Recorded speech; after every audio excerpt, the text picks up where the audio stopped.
Baby nitoy ko, hindi na siya makaantay. Mineral kasi iniinom niyan. So, hindi na siya makaantay, no? Nag-iigib pa yung dada niya sa labas. May tira man siguro dyan, kaya siya nakakatuwang bata. Mineral iniinom niyan ngayon. 'Di ba, dada? Mineral iniinom. Ngayon, hindi na siya makaantay. Tinapon niya yung, baso doon. Na! Ang cute-cute naman ng baby ko na yan. Ay, nako. Sinigawan pa nga ako eh. Mamam, agagay.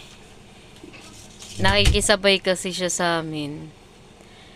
Pag umiinom kami, nakikita niya, umiinom kami. So, alam niyang water yon. Kaya dyan siya iinom. Pag nakapasok na siya sa kwarto, di na siya lalabas eh.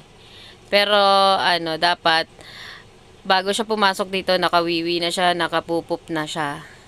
So, nagpupup na siya, nag-eat na siya, kaya yan.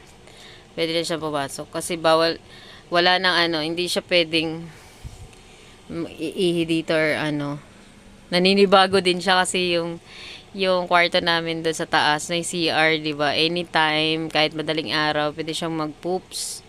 So, dito, kailangan niyang baguhin yung routine niya. So, nakisama siya, no? Hirap na hirap siyang makisama kasi madaling araw, di siya pwedeng lumabas kasi tulog kami.